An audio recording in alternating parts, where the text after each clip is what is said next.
with motion design there too, right? Yeah, which is one of the things I hope to address is to show that motion design is not just a completely separate field on its own. There's a lot of application of motion design in a bunch of other things. Okay, so you might not know what motion design or animation in this context really entails. So what we do at the Creative Academy in the motion design and animation courses is, sorry, let me just share my screen. We don't do classical narrative animation like you might be familiar with from Pixar movies or Disney movies or that kind of thing, right? What we study is motion design, and that is very much a field where we study the basic principles of what you know as graphic design. So that's form and line and color and shape and texture and how to arrange everything on a page or in a frame or in a specific layout. But then we study how to make those things move through means of animation. And we study a few applications of that, and we study what those movements can possibly mean and how you can add more character and personality to your design by motion. So I'm going to close this guy. Let me show you an example of what I mean. So this is a student project from last year, where you should look clearly at the principles of graphic design, and this is a good example of how those things move and take on a life of their own.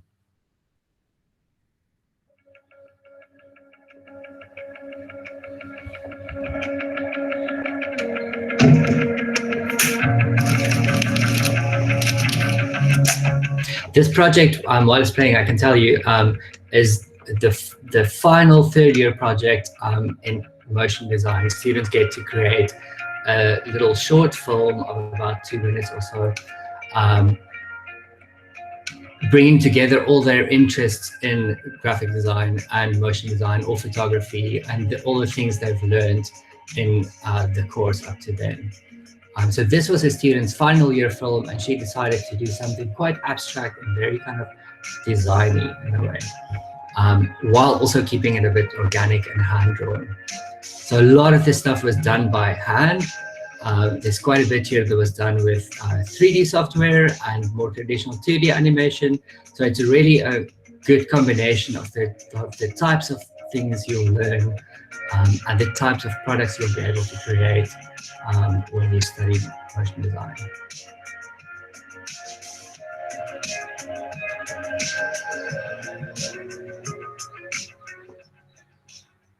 Okay, so that's a brief, very brief overview of what motion design is, right?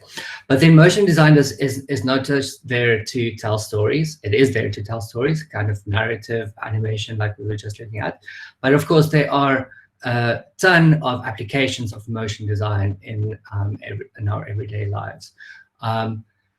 It used to be that motion designers worked kind of exclusively in television and film, but over the last 10 or 15 years or so, motion design has really spread out into a lot more areas of advertising and marketing, into interface design and interaction design. For instance, if you open, say, the Uber app, there's a little menu that appears. When you request a ride, there's a little line that moves.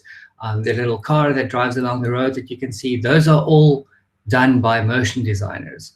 And the way those things move is very well considered and is supposed to tell a bit of the brand story too. So let's have a look at some branding examples of motion design.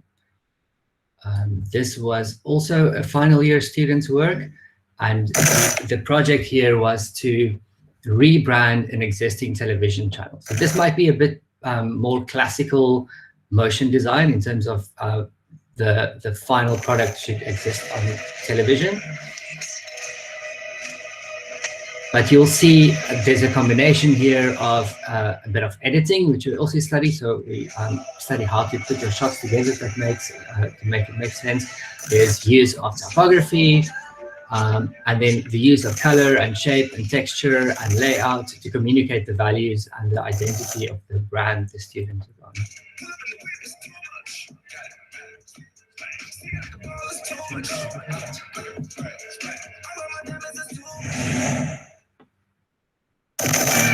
So there's a lot of this work still happening. I must be clear that we all watch television every day, and the titles and intro sequences and the channel branding, those are all done by motion designers. So there's a lot of this work still happening. Let me just skip ahead a little bit.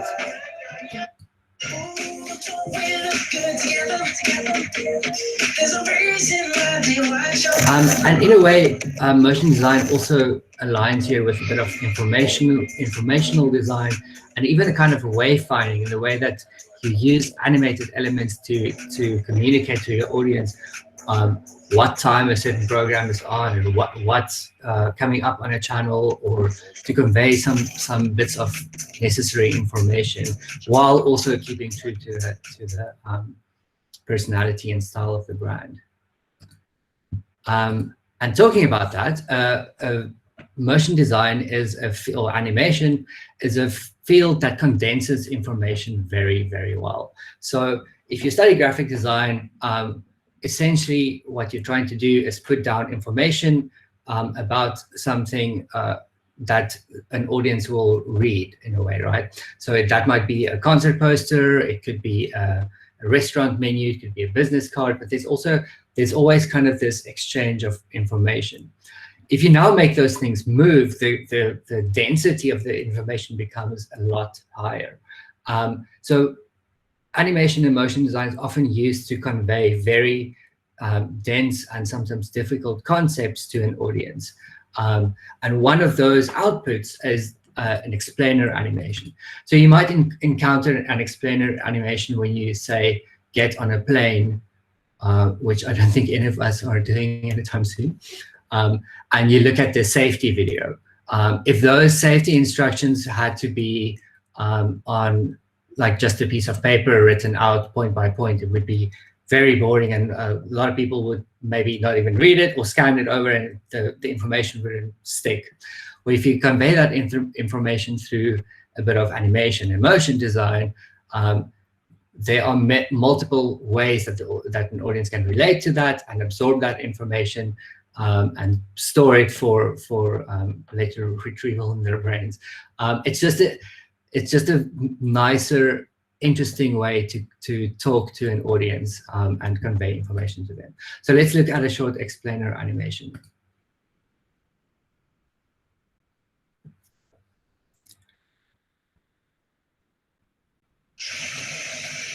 This is the inspiring story behind the creation of Pokemon Go by John Hanke. In 1996, John co-created the very first massive multiplayer online game called Meridian 59. In 2000, he then launched... So in motion design, we study two-dimensional design and how to apply the principles of animation to the visuals we create. So there are a couple of fundamental principles in motion design. Say that natural elements or organic elements always move in curves. There's a squashing and stretching of fast-moving objects to give them life and weight. There's a whole slew of different kind of animation principles. But then we also study a couple of software packages. We use After Effects a lot, which is in the Adobe suite of programs. And then some students elect to take a 3D design, 3D animation, where they learn to use Maya. They learn to apply these principles of animation, not just in 2 dimensions, but in 3 dimensions. So this student used his knowledge of 3D and texturing and lighting and putting a whole scene together and rendering it out to convey this bit of information on how Pokemon Go has generated $3 million daily in app purchases, making it an overnight phenomenon. Okay, sorry for talking over that. If you want to know the story behind Pokemon Go, just let me know and I'll send you a link to that video.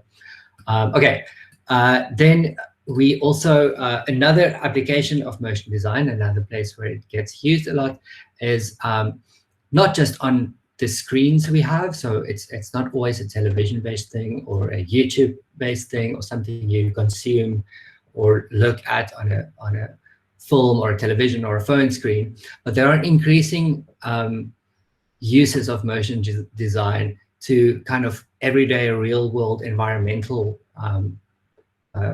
circumstances or canvases, I can say.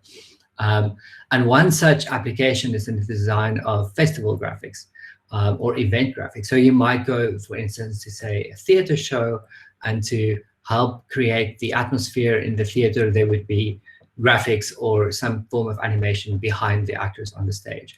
Or if you go to a big concert, there might be visuals accompanying the artists with their music on the side of the stage or behind them on the stage or something.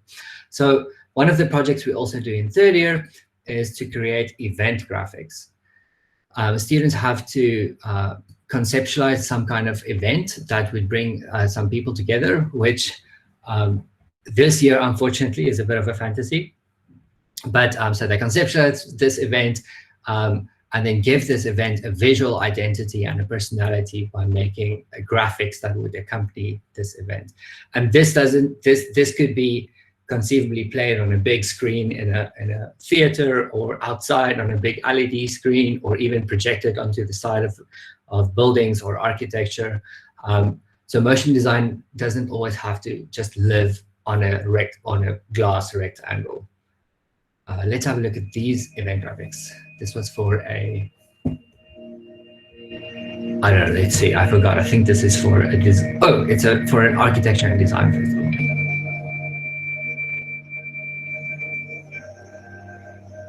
And this student also used her knowledge of what makes good graphic design, applied that in 3 dimensions, and animated the whole scene like this.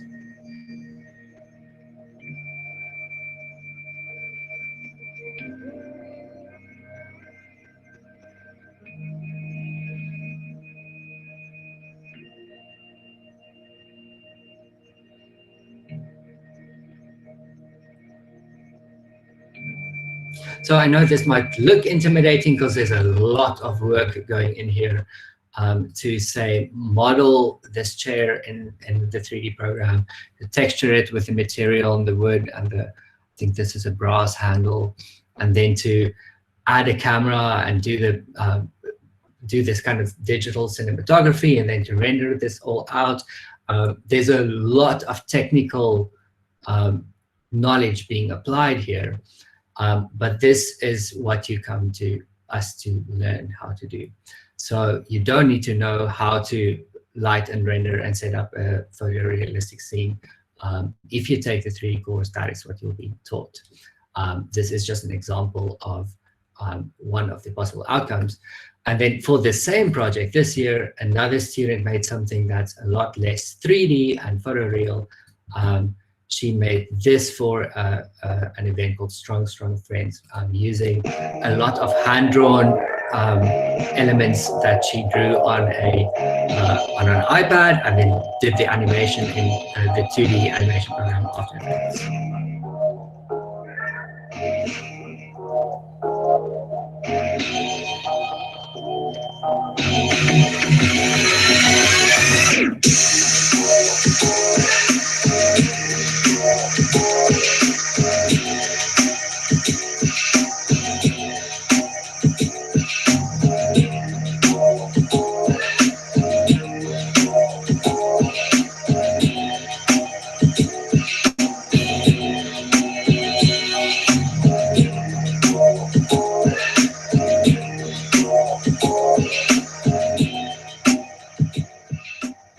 Okay, so there's still time. Maybe if events and congregations of people are still allowed by 17 November, this could be a real event. But that was just an example. Okay, so next up we have a traditional advertising application of motion design. This is also a combination of color and text and shape, and also a bit of 3D. And this is for a more like an advertisement for a certain product. And this, of course, is also a very valid and much used application of motion design and motion design skills.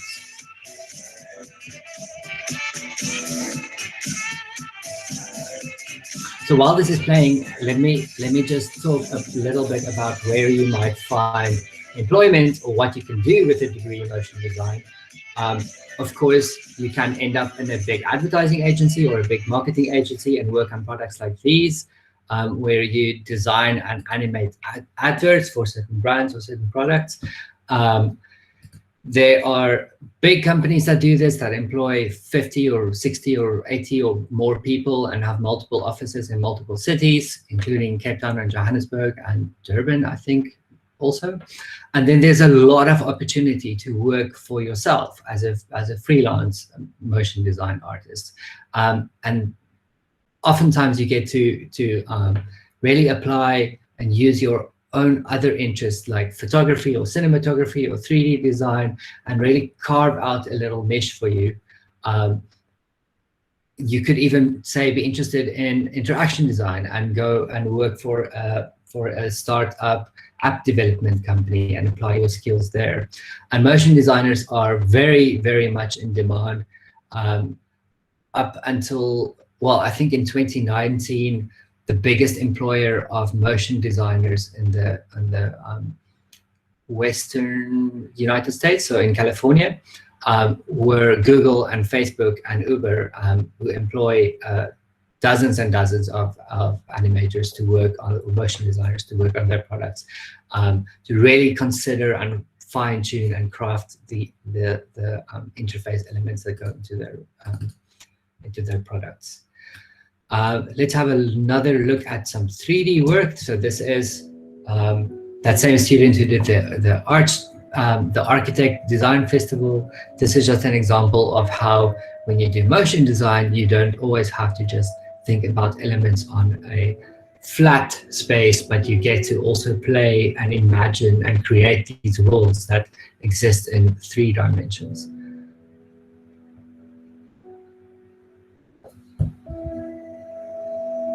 And this is actually 4 dimensions, right? Because it's width, height, and depth, but then also time, where you get to change how everything moves, and that movement conveys a certain atmosphere and creates a specific feeling with the viewer. So the slow, deliberate movement of all these elements make this piece, together with the choice of colors and cinematography, and so make this really calming and inviting.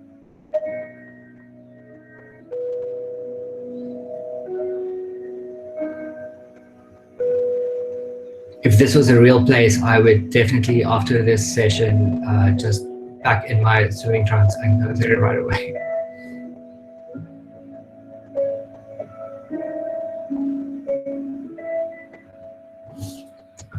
Okay, last example I can show you is, let's have a look at a bit of storytelling. So I said what we do is not always story-based or narrative-based, like in a Disney or a Pixar movie. But of course, you can use these skills to go work in a company that produces narrative children's shows or animations, or there are a couple of these in South Africa. There's Triggerfish, just outside of Cape Town here, for instance, and they create long-form animated movies that takes them 2 or 3 years to complete. And then there are a ton of other smaller companies that do more cartoony narrative animation. And in the final year, so in the end of your 3rd year, you get to work on a little short film, which I said earlier as well. But this is the result of a student's short narrative animation. Such a lot of very nice fine details here, the way the light comes through this window and the little animated fan, the way that blue light of the clock reflected off the table. A lot of care and effort and passion and long hours rendering this out went into this project. Pretty much done. Ghosts and paper.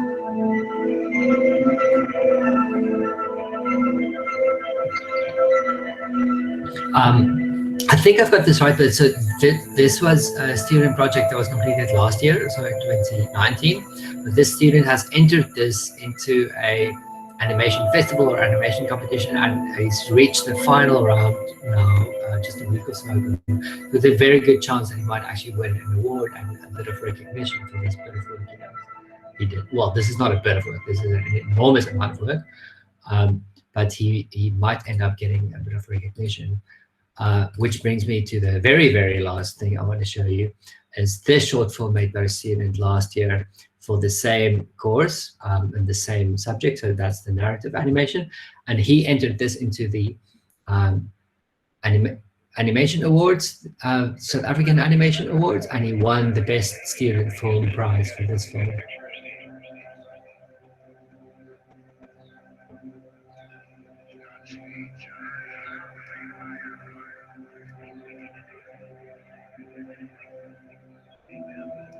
So even though motion design and animation might not be a career you hear of as often as being a lawyer or an accountant or an engineer, there are many places to work in this field and get recognition for it. And there's a thriving community of people who come together and hold festivals to look at good student work, to talk about animation. And the industry is really growing day by day, and it's full of wonderful people doing very interesting stuff that's of as high a standard as you'll find anywhere else in the world.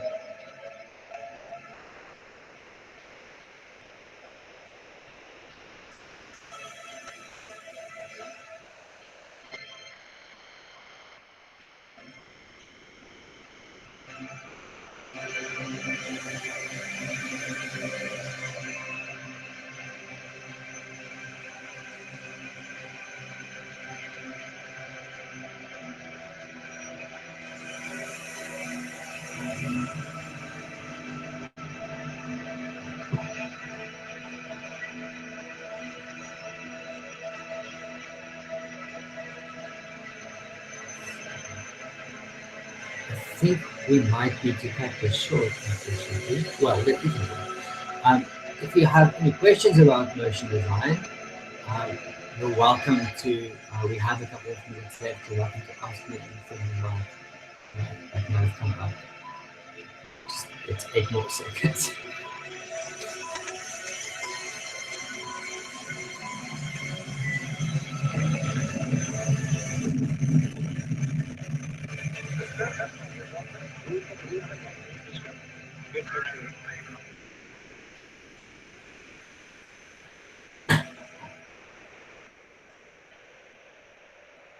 Okay, so that's a brief overview of motion design, its applications, and the kind of work we do.